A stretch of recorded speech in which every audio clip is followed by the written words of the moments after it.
اعوذ باللہ من الشیطان اللعین الرجیم بسم اللہ الرحمن الرحیم الحمد للہ رب العالمین والعاقبۃ للمتقین والنار للکافرین الحمد للہ الذی جعلنا من المتمسکین بولایت علی بن ابی طالب واولادہ المعصومین الحمد للہ الذی جعلنا من الباکین علی سید الشہداء واولادہ واصحابہ اجمعین ثم الصلاة والسلام على أشرف الأنبياء والمرسلين وآله الطيبين الطاهرين المعصومين واللعنة الدائمة على أعدائهم أجمعين من يوم عداوتهم إلى قيام يوم الدين أما بعد فقد قال الله تبارك وتعالى في كتابه المجيد وفرقانه الحميد وقوله الحق وهو أصدق القائلين بسم الله الرحمن الرحيم يا أيها الذين آمنوا أطيعوا الله وأطيعوا الرسول وأولي الأمر منكم وقال رسول اللہ صلی اللہ علیہ وآلہ وسلم ان الحسین مصباح الہدی وسفینۃ النجاۃ صلوات اللہم صلی علی محمد وآل محمد۔ تمام تر تعریفیں اور تمام تر حمد و ثنا اس خداوند متعال کے لیے ہیں کہ جس کی حمد و ثنا کو بیان کرنے والے حمد و ثنا کو بیان نہیں کر سکتے، نہ ہمتوں کی بلندیاں اس کا ادراک کر سکتی ہیں، نہ ذہانتوں کی گہرائیاں اس کی تہ تک جا سکتی ہیں۔ وہ ایسا اول ہے کہ اس جیسا کوئی اول نہیں، وہ ایسا آخر ہے کہ اس کے بعد کوئی آخر نہیں۔ شکر ادا کرتے ہیں اس پروردگار عالم کا کہ جس نے ہمیں اس فانی دنیا میں نجات کے لیے، فانی دنیا کو گزارنے کے لیے اور آخرت میں نجات کے لیے حسین جیسا رہبر عطا کیا ہے۔ اس نعمت خداوندی پر، اس انعام الہی پر، اس ہدیہ پروردگار پر جتنا بھی شکر ادا کیا جائے وہ کم ہے۔ ہماری زندگیاں تو ختم ہو سکتی ہیں، ہماری زندگیاں تو تمام ہو سکتی ہیں، لیکن نعمت ولایت اور محبت و مودت آل محمد کا حق شکر ادا نہیں ہو سکتا۔ وہ خالق اکبر، خالق ہونے کے اعتبار سے اس نے اپنی مخلوق کے لیے جتنی بھی نعمتیں خلق فرمائی ہیں، ان نعمتوں میں سے عقیدہ توحید کے بعد سب سے بڑی نعمت محمد و آل محمد کی نعمت خلق فرمائی ہے۔ مولا متقیان علی ابن ابی طالب فرماتے ہیں کہ لا یقاس بآل محمد من هذه الامہ، کہ اس امت میں سے کسی بھی انسان کا، اس امت میں سے کسی بھی فرد کا آل محمد کے ساتھ قیاس نہیں کیا جا سکتا، کیونکہ امت کا مقام اور ہے، اہل بیت کا مقام اور ہے۔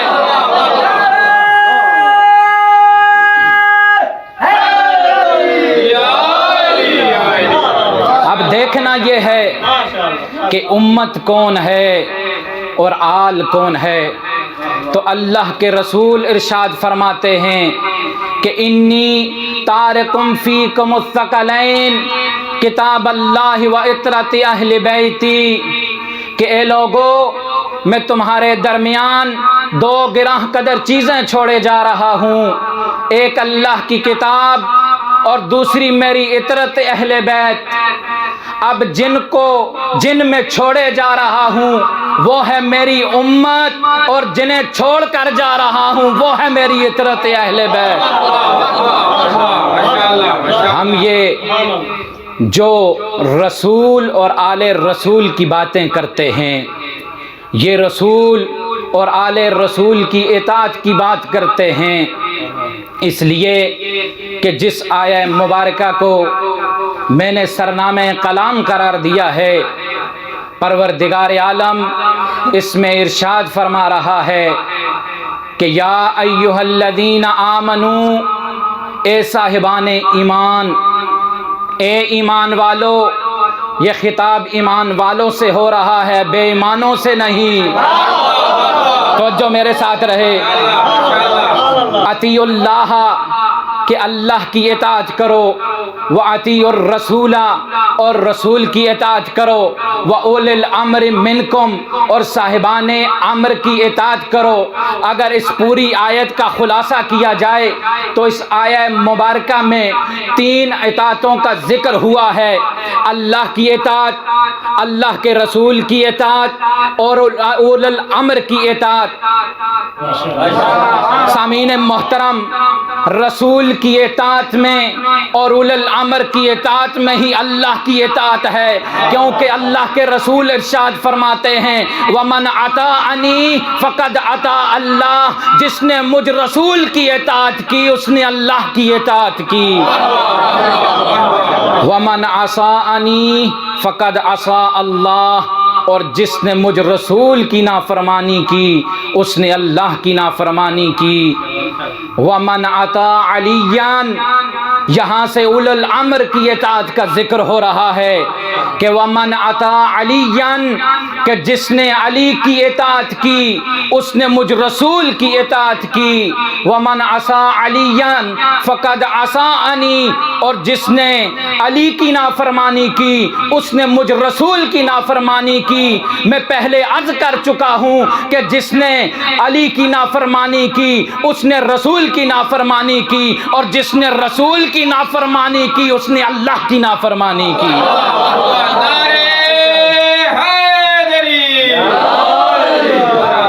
اب تاریخ میں دیکھتے ہیں کہ کون اطاعت رسول میں شب ہجرت بستر رسول پر سو گیا۔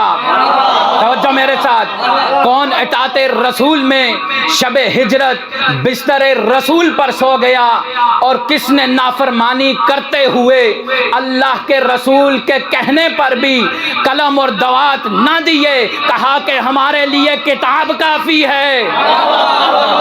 اللہ جانتا تھا، اللہ کو معلوم تھا کہ کچھ لوگ یہ دعویٰ کر بیٹھیں گے کہ ہمارے لیے اللہ کی کتاب کافی ہے، اس لیے دلیل بھی اللہ کی کتاب سے ہونی چاہیے۔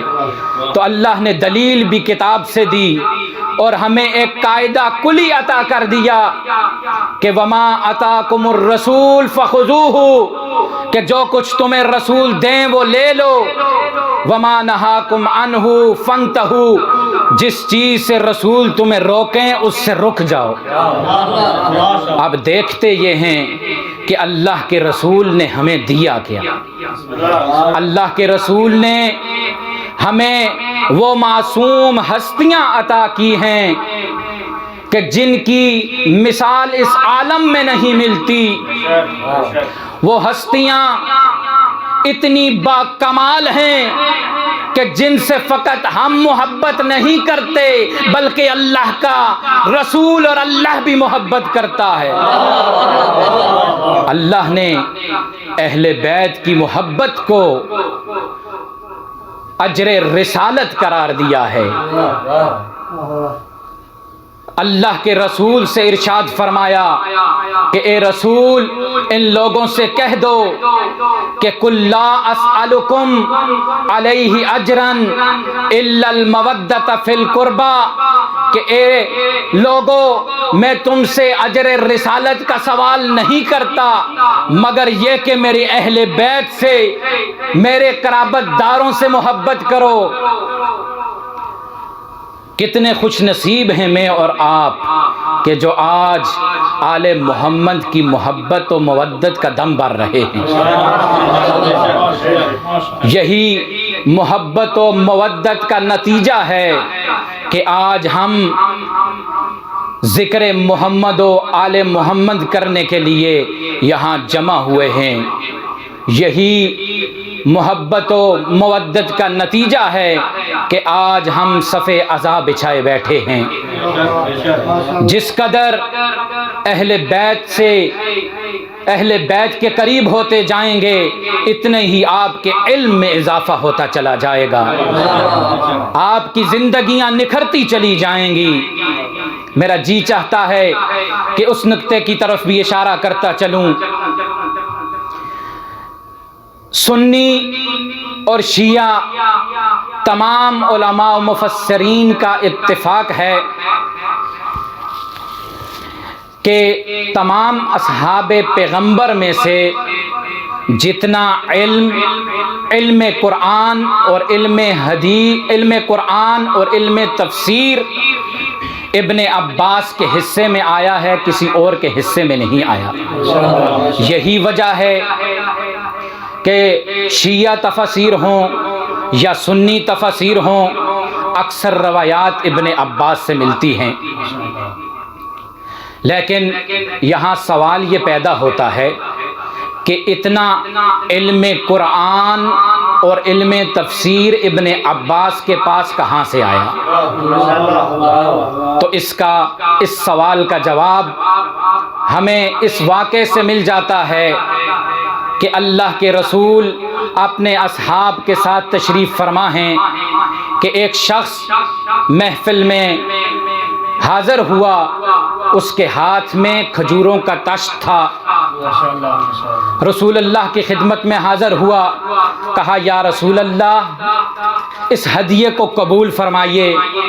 اللہ کے رسول نے اپنے اس صحابی کا وہ ہدیہ قبول فرمایا اور سب کو مٹھی بھر بھر کے کھجوریں دی۔ اسی محفل میں ابن عباس بھی موجود تھے۔ سب کھجوریں کھانے لگ گئے۔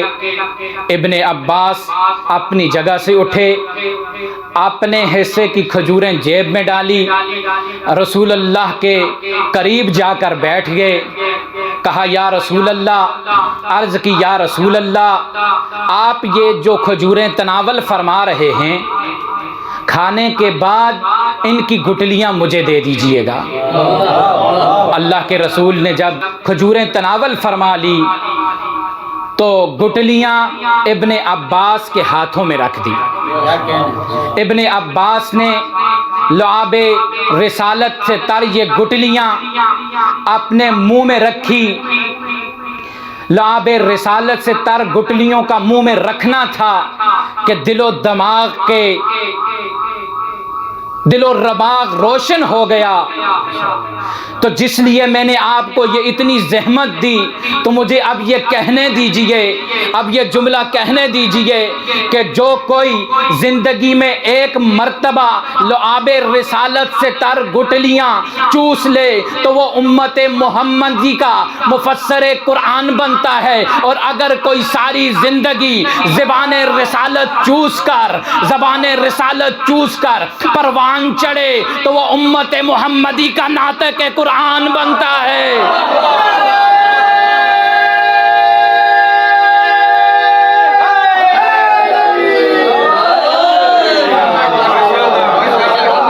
ہماری گفتگو ہو رہی تھی،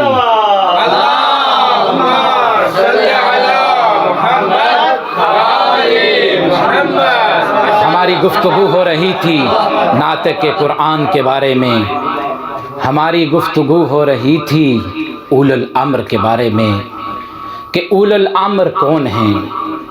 ہم نے اس آیہ مبارکہ میں دیکھنا یہ ہے کہ اول الامر سے کون ہستیاں مراد ہیں کیا کوئی بھی ایرا غیرہ اول الامر بن سکتا ہے؟ ہم تو اول الامر ان ہستیوں کو مانتے ہیں کہ جنہیں اللہ نے بنایا ہو، انہیں اول الامر نہیں مانتے کہ جنہیں سقیفہ والوں نے بنایا ہو۔ ہم دلیل سے بات کرتے ہیں، بغیر دلیل کے ہماری کوئی گفتگو ہی نہیں ہوتی۔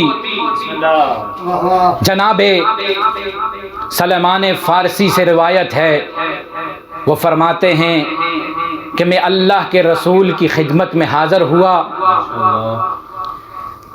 جب میں بارگاہ رسالت میں گیا، میں نے دیکھا کہ امام حسین علیہ السلام آپ کے زانوئے اقدس پر تشریف فرما تھے، اور آپ ان کی چشم مبارک اور لبوں کا بوسہ لے رہے تھے، اور حسین سے کہہ رہے تھے کہ اے بیٹا حسین، انت سید ابن سید، کہ تم سید کے فرزند سید ہو، وانت امام ابن امام، تم امام کے بیٹے امام ہو، وانت حجت ابن الحجہ، تم حجت خدا کے بیٹے حجت خدا ہو، وانت ابو حجج التسعہ، اور تم 9 حجت خدا کے والد ہو، تاسعہم القائم، کہ جن میں سے 9ویں قائم آل محمد ہیں۔ اب یہ بات واضح ہو گئی کہ کون ہستیاں ہیں جو اول الامر ہیں، لیکن میری آج کی یہ گفتگو، میری آج کی یہ مجلس اس اول الامر کے بارے میں ہے کہ جو تاریخ کی زندہ و جاوید شخصیت ہے، کہ جس نے باطل کے شبستانوں کو گرا کر حق کی شمع روشن کی۔ تاریخ کی وہ ہستی ہے، تاریخ کی وہ کتاب ہے کہ جسے قیامت تک پڑھا جاتا رہے گا، اور وہ عظیم مسلک ہے کہ جس کو اپنا کر اہل فکر و نظر خوشی محسوس کرتے ہیں، اور وہ سیرت ہے کہ جس کی اتباع میں انسانیت کا شرف ہے۔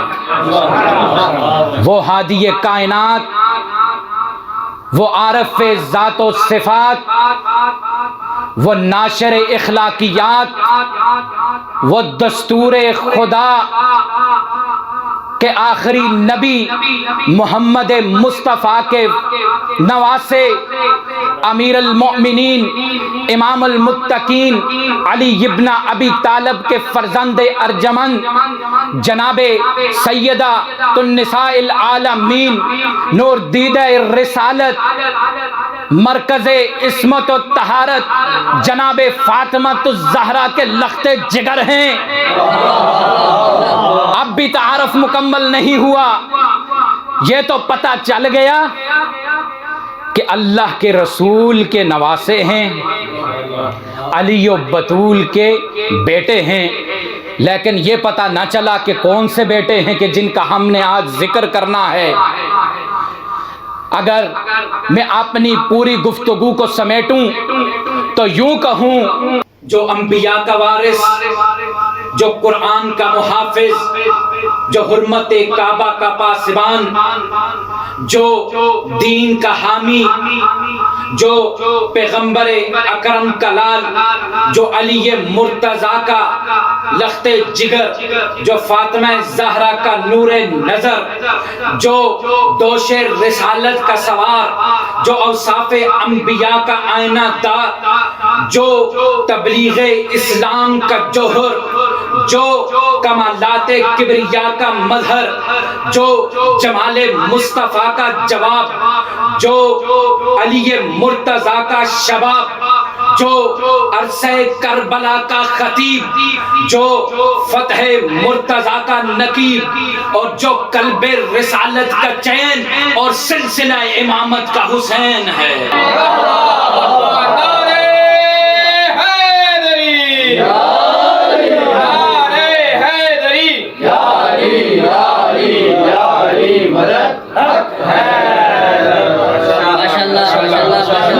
غور کیجئے، فکر کیجئے یہ ذکر امام حسین کی عظمت کو دیکھیے، مجالس امام حسین کی عظمت کو محسوس کیجئے، آپ نے اس محبت و مودت کا حق ادا کیجئے، ان مجالس میں آنے کے مقصد کو دیکھیے۔ میں اکثر یہ کہا کرتا ہوں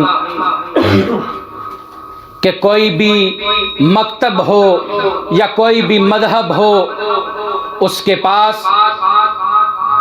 دین کی تبلیغ اور ترویج کا اتنا مؤثر ذریعہ نہیں ہے کہ جتنا خداوند عالم نے ہمیں امام حسین کی ان مجالس کے صدقے عطا کیا ہے۔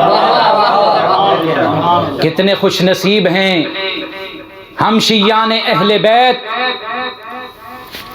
کہ قدم قدم پر ہمارے لیے ہادی، قدم قدم پر ہمارے لیے رہبر اور ہماری ہدایت کا انتظام کیا گیا کہ ہم گمراہ نہ ہونے پائیں۔ کیا یہ سعادت ہر ایک شخص کے لیے ہے؟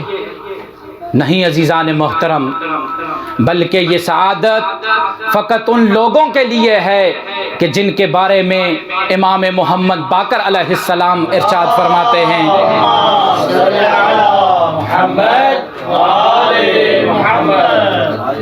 انما شیعتنا من شیعنا، کہ ہمارا شیعہ تو وہ ہوتا ہے جو ہمارے راستے پہ چلتا ہے، واتبع آثارنا، جو ہمارے آثار کی پیروی کرتا ہے، واقتدى باعمالنا، جو ہمارے اعمال کی اقتداء کرتا ہے، جس طرح ہم عمل کرتے ہیں اس طرح عمل کرتا ہے، جس چیز کا ہم حکم دیں اسے بجا لائے اور جس چیز سے ہم روکیں اس سے رک جائے اور ہمیں دیکھتا جائے اور عمل کرتا جائے۔ صلوات پڑھ لیں محمد و آل محمد کی ذات پر۔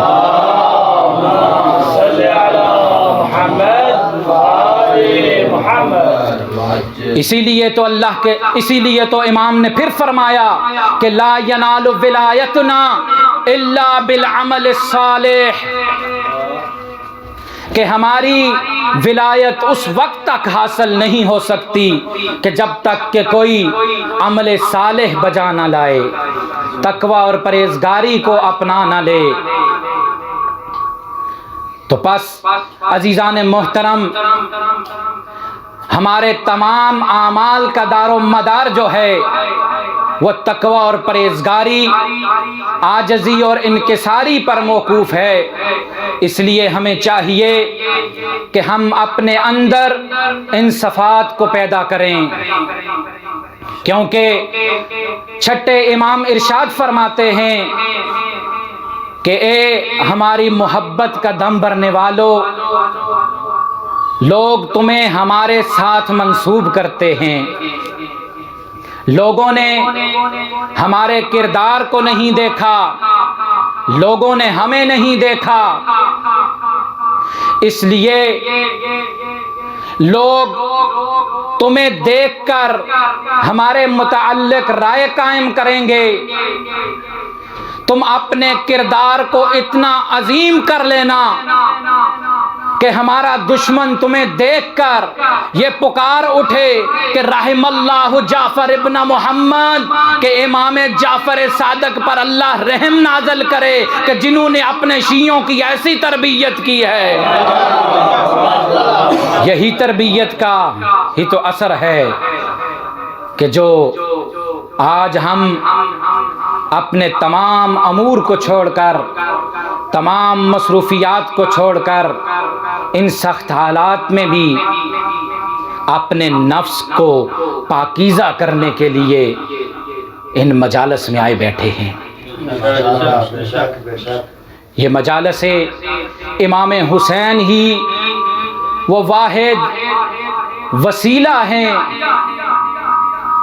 کہ جو ہماری صحیح طرح ہدایت کر سکتی ہیں اور ہمیں صحیح منزل تک پہنچا سکتی ہے۔ ہماری مجالس، ہمارا یہ ذکر امام حسین اور ہمارا امام حسین سے متمسک ہو جانا ہی ہمیں دنیا اور آخرت میں نجات دلا سکتا ہے۔ اس لیے کہ اللہ کے رسول فرماتے ہیں کہ لما عرج الی السماء، کہ جب مجھے آسمان پر لے جایا گیا، رأیت ان یمین العرش مکتوبا، میں نے عرش کی دائیں جانب یہ لکھا ہوا دیکھا کہ ان الحسین مصباح الہدی و سفینۃ النجات، کہ حسین ہدایت کے چراغ اور کشتی نجات ہیں۔ بس اگر اس دنیا میں ان ظلمتوں میں، ان تاریکیوں میں، ان گمراہیوں میں اگر کسی کو ہدایت کی ضرورت ہے تو وہ حسین ابن علی کے در پہ آ جائے، اور اگر آخرت میں نجات کی ضرورت ہے تو وہ بھی حسین ابن علی کے در پہ آ جائے۔ محمد والے محمد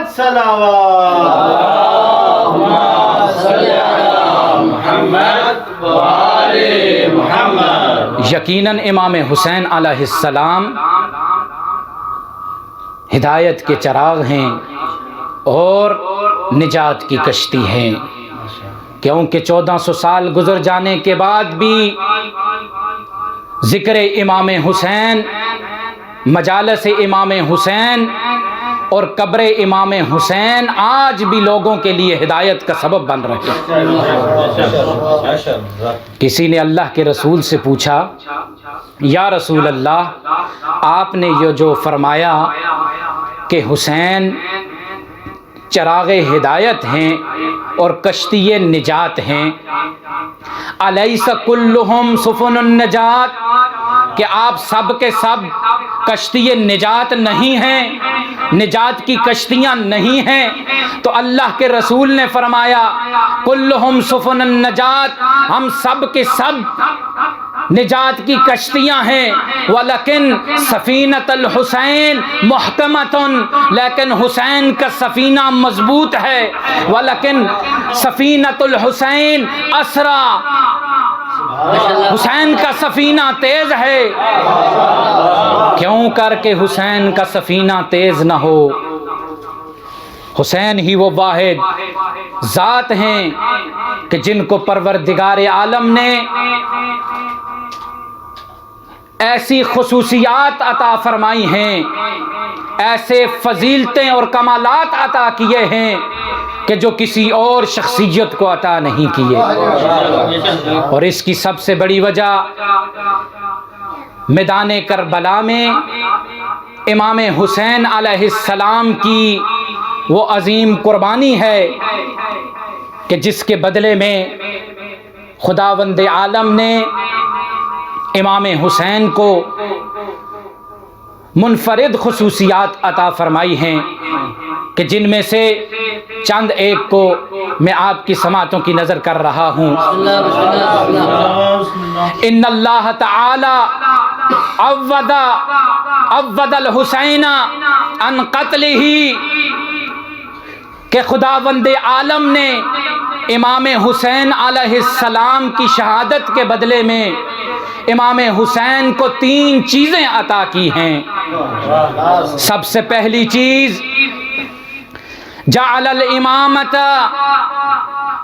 فی ذریت الحسین علیہ السلام، کہ خداوند عالم نے امام حسین علیہ السلام کی ذریت میں امامت کو رکھا ہے۔ اور دوسری چیز وجعل الشفاء فی تربت الحسین علیہ السلام، اور امام حسین علیہ السلام کی تربت میں شفا کو رکھا ہے۔ اور تیسری چیز وجعل الاجابۃ الدعاء عند قبر الحسین علیہ السلام، اور قبر امام حسین کے قریب قبولیت دعا کو رکھا ہے۔ روایات میں ملتا ہے کہ جب انسان کی پہلی نظر خانہ کعبہ پر پڑتی ہے، اگر کوئی شخص دعا مانگتا ہے تو اس کی یہ دعا رد نہیں کی جاتی۔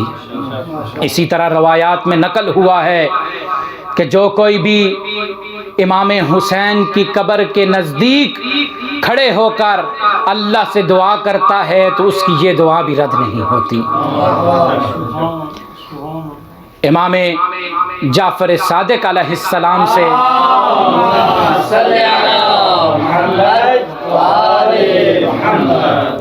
راوی نقل کرتا ہے کہ میں امام کی خدمت میں حاضر ہوا، میں نے دیکھا کہ امام صادق علیہ السلام سجدے میں ہیں اور ایک لمبی دعا فرما رہے ہیں کہ جس کے یہ جملے تھے کہ خدا رحم نازل کرے ان آنکھوں پر کہ جو غم حسین میں روتی ہے، اور ان سینوں پر اور ان چہروں پر اور ان ہاتھوں پر جو ذریعے امام حسین سے مس ہوتے ہیں، جو قبر امام حسین سے مس ہوتے ہیں۔ تو زائرین امام حسین، اے حسین کے چاہنے والوں، جب بھی حسین کی قبر مطہر پر جاؤ، جب قبر مطہر کے قریب پہنچو، جب اپنے چہرے کو، اپنے ہاتھوں کو قبر مطہر امام حسین پر رکھو تو اپنی اہمیت کو پہچانو، اپنی فضیلت کو جانو کہ تمہاری فضیلت کو بیان کیا جا رہا ہے کہ اذا جاء یوم القیامہ، جب قیامت کا دن ہوگا تو میدان محشر میں منادی ندا کرے گا، این زوار قبر الحسین، کہ حسین ابن علی کے زائرین کہاں ہیں؟ فیکون اناس کثیر، تو پس میدان محشر میں بہت بڑی تعداد کھڑی ہو جائے گی۔ فیقال لہم، تو ان سے کہا جائے گا، فخذوا بیدی من احببتم وانطلقوا الی الجنہ، کہ تم جسے چاہتے ہو میدان محشر سے اپنے ساتھ جنت میں لے جاؤ۔ یہ زائرین امام حسین کی عظمت کو بیان کیا جا رہا ہے، فضیلت کو بیان کیا جا رہا ہے۔ خداوند عالم نے زائرین امام حسین کو حق شفاعت دیا ہے کہ وہ اپنے مومن بھائی کی شفاعت کر سکیں۔ نعرہ تکبیر، نعرہ رسالت، نعرہ حیدری، بر محمد و آل محمد بلند تر صلوات۔ صلی علی محمد و آل محمد۔ بس عزیزان محترم، اسی لیے تو اللہ کے رسول ارشاد فرماتے ہیں کہ اذا اراد اللہ بعبد خیرا، کہ جب اللہ کسی بندے سے بلائی کرنا چاہتا ہے، جعل فی قلبہ محبت الحسین، تو اس کے دل میں محبت حسین کو رکھ دیتا ہے، وہ محبت زیارت قبر الحسین، اور اس کے دل میں شوق زیارت امام حسین کو ڈال دیتا ہے۔ یہ فضیلت، یہ مقام تب ہی حاصل ہو سکتا ہے کہ جب آپ ان کی زیارت معرفت کے ساتھ کریں، ان کے حق کو جانتے ہوئے ان کی زیارت پر جائیں۔ تو پروردگار عالم سے دعا ہے کہ اے خدایا، تجھے واسطہ اس مظلوم حسین کا کہ اس وبا کو جلد از جلد ختم فرما، تاکہ جو مومنین شوق زیارت میں تڑپ رہے ہیں وہ تیرے حسین کی زیارت کو آ سکیں اور آ کر امام حسین کو پرسہ پیش کر سکیں۔ آئیے اپنے ذہنوں کو میدان کربلا کی طرف لے چلتے ہیں،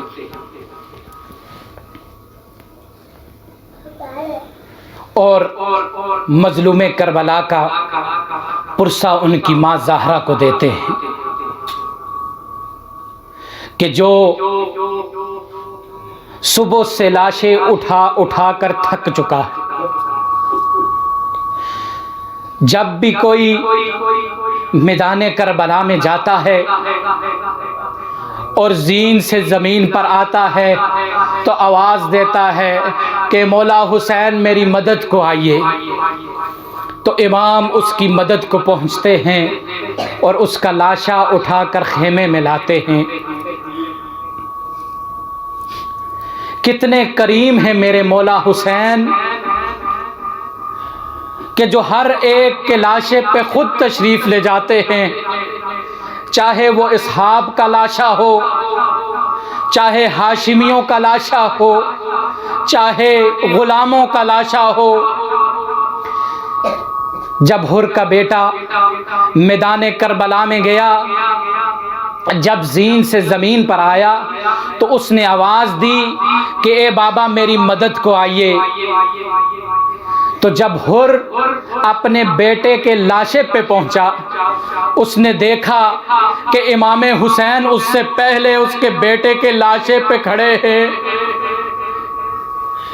وہ ہاتھ جوڑ کر کہتا ہے مولا یہ تو غلام کا بیٹا ہے۔ مولا فرماتے ہیں حر کوئی جوان بیٹے کا لاشا نہیں اٹھاتا، میں کہوں گا آقا حسین آپ کو حر کا کتنا خیال ہے، یہی کربلا ہوگی، کچھ وقت کے بعد آپ کا جوان برچی کا کر میدان کربلا میں شہید ہو جائے گا، کوئی اس کا لاشا اٹھانے والا نہ ہوگا۔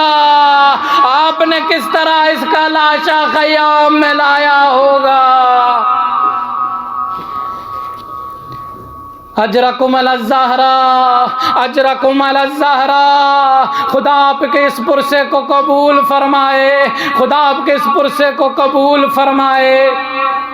جب حسین نے تمام قربانیاں پیش کر دی، اصحاب کو قربان کر چکے حسین، ہاشمیوں کو قربان کر چکے حسین، حبیب قربان ہو چکے، علی اکبر قربان ہو چکے، عباس قربان ہو چکے، اونو محمد قربان ہو چکے، تنہا بچ گئے ہیں حسین میدان کربلا میں۔ اب وہ وقت آ گیا کہ امام حسین خیام میں جاتے ہیں، سب بیبیوں سے رخصت ہوتے ہیں اور آخر میں امام سجاد کے خیمے میں جاتے ہیں۔ امام کا بدن زخمی ہو چکا ہے، جب امام سجاد کی نگاہ اپنے بابا پر پڑتی ہے، رو کر فرماتے ہیں بابا جان آپ کی یہ کیا حالت ہو گئی ہے، آپ کی کیا حالت ہو گئی ہے، میرے چاچا حبیب کہاں ہیں؟ امام فرماتے ہیں قد قتل۔ پھر پوچھا میرے چاچا عباس کہاں ہیں؟ امام نے فرمایا قد قتل۔ کہا میرا بھائی علی اکبر کہاں ہے؟ امام فرماتے ہیں قد قتل۔ امام سجاد نے جب پھر سوال کیا تو امام حسین نے جواب دیا۔ امام حسین فرماتے ہیں اے سجاد خیام میں مردوں میں فقط میں بچا ہوں یا تم بچے ہو؟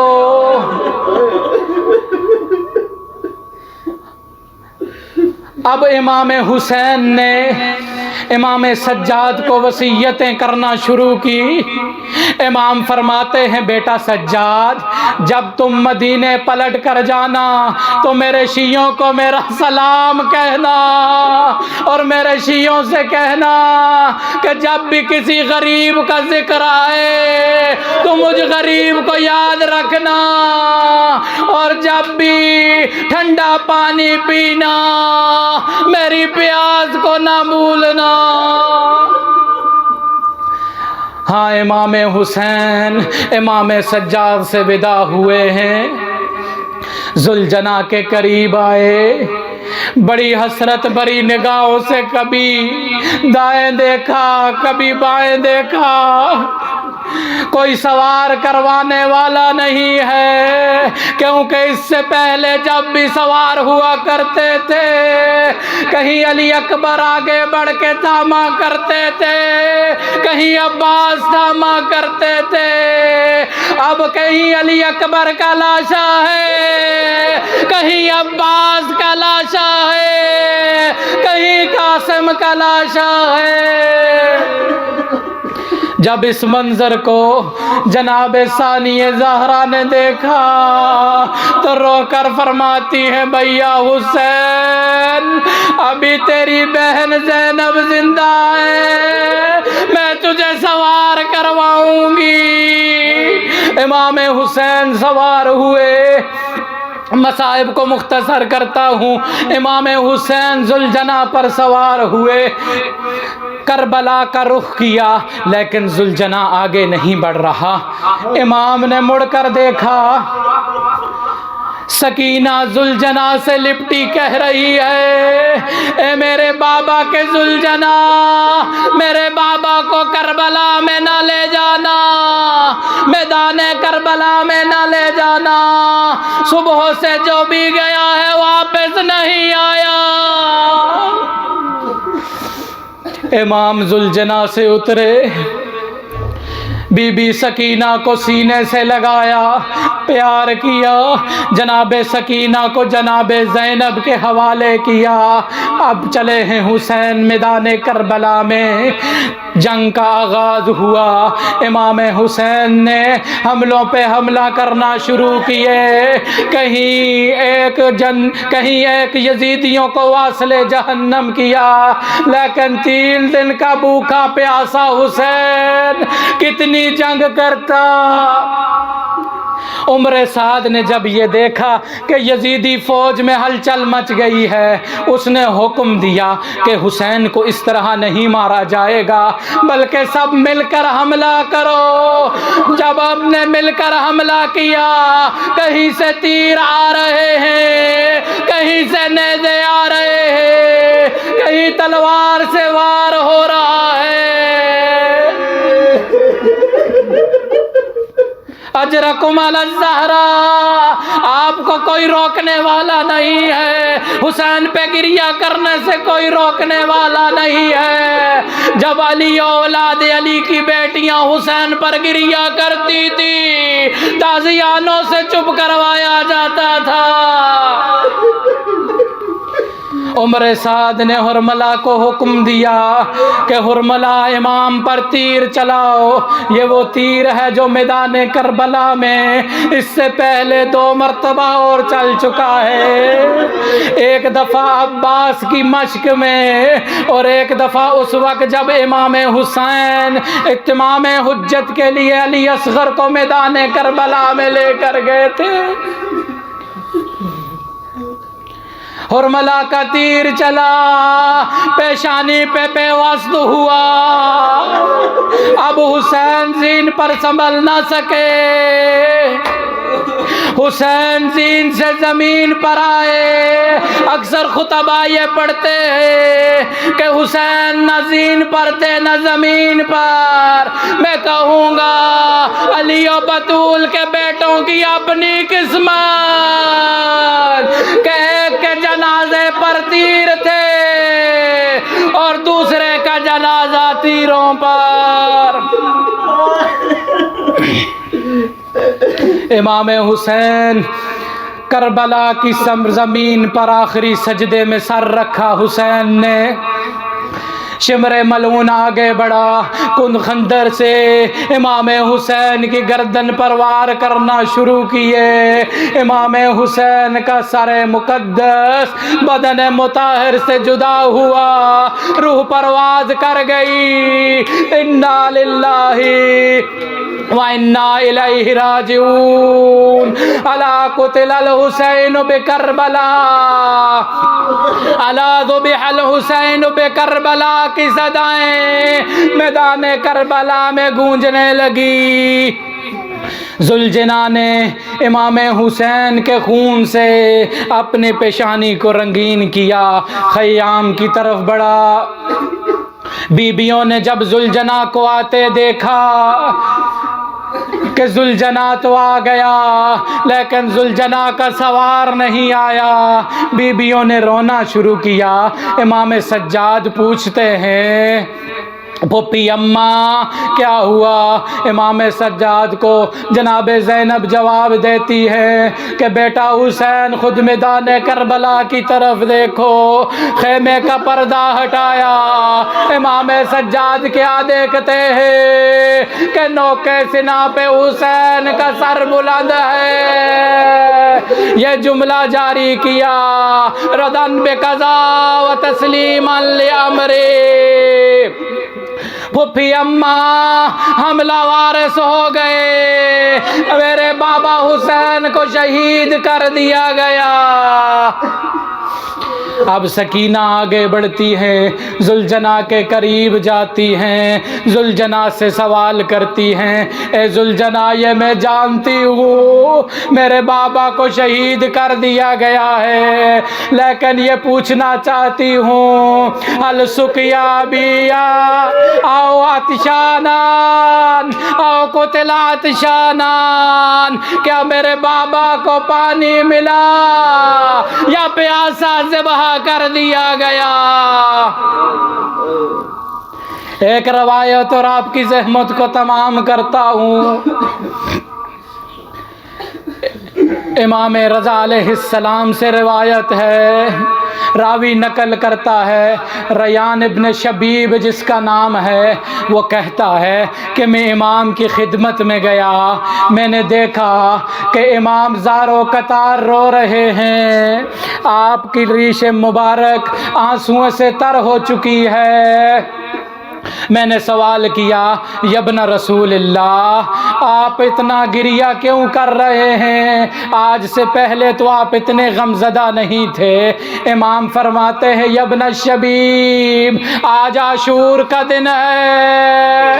شبیب پوچھتا ہے یابن رسول اللہ اس دن کیا ہوا تھا؟ تو امام فرماتے ہیں اے شبیب اس دن میرے جد حسین کو میدان کربلا میں بلا کر 3 دن کا بھوکا پیاسا ذبح کر دیا گیا تھا۔ انا للہ و انا الیہ راجعون۔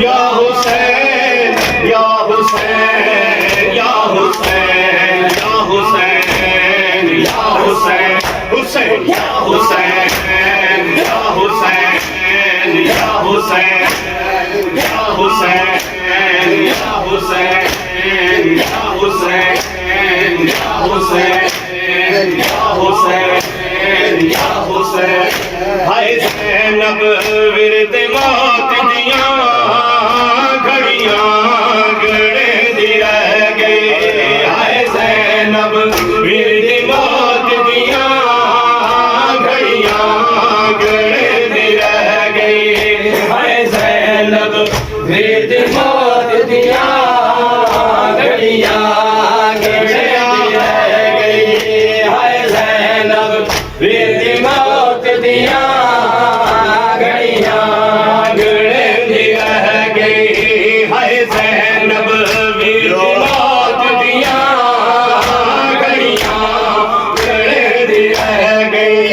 نبی کے در سے میرا ہے، نبی کے در سے میرا ٹکرا گڑے دی رہ گئی، ہائے زینب ورد موت دیاں گھڑیاں گڑے دی رہ گئی، ہائے زینب ورد موت دیاں گھڑیاں گڑے دی رہ گئی۔